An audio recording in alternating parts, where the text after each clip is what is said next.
Dans ce cabinet médical de Joué-les-Tours, les 4 généralistes sont en grève. Jusqu'à mardi soir, aucune consultation n'est possible, aucun patient ne sera reçu par l'un des médecins. Tous refusent de perdre leur liberté d'installation, de prescription ou encore la possibilité d'être sanctionnés financièrement s'ils délivrent trop d'arrêts de travail. On va avoir des objectifs à remplir en termes d'arrêt de travail, de prescription de transport, de prescription de certains médicaments. Et donc, au lieu de réfléchir à ce qui serait bien pour nos patients, on va réfléchir à ce qu'on a le droit de faire ou de ne pas faire, ce qui semble assez délétère pour la population. Donc là, on n'est vraiment pas du tout d'accord avec ce mode de fonctionnement. Parmi les mesures décriées par la profession, la limitation dans le temps des arrêts de travail, 1 mois pour un premier arrêt et 2 mois pour son renouvellement. Une décision inédite puisqu'il n'existait jusqu'à présent aucune restriction.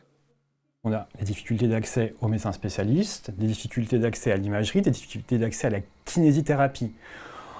Les patients ont aussi beaucoup plus de difficultés à avoir accès à la médecine du travail aussi, qui permet aussi de reprendre le travail dans des bonnes conditions. Tous ces facteurs mis bout à bout les uns des autres font qu'on se retrouve avec des arrêts qui sont effectivement plus longs. Mais ce n'est pas pour autant qu'il faut faire porter la responsabilité uniquement aux médecins prescripteurs de l'arrêt de travail.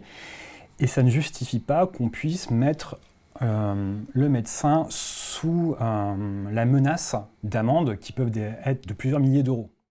Le président du Conseil de l'Ordre des médecins d'Indre-et-Loire qui exerce à Saint-Cyr-sur-Loire n'était pas en grève ce lundi.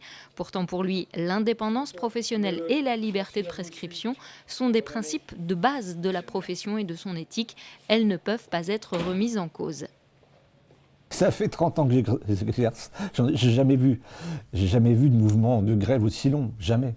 Ça veut dire quand même qu'il se passe quelque chose. Il faut quand même que les pouvoirs publics les entendent.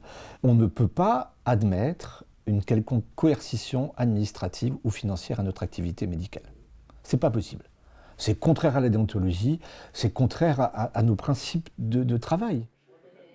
Le mouvement de grogne doit durer jusqu'au 15 janvier. Une manifestation nationale est d'ores et déjà programmée ce samedi à Paris. En attendant, certaines salles d'attente vont rester bien vides.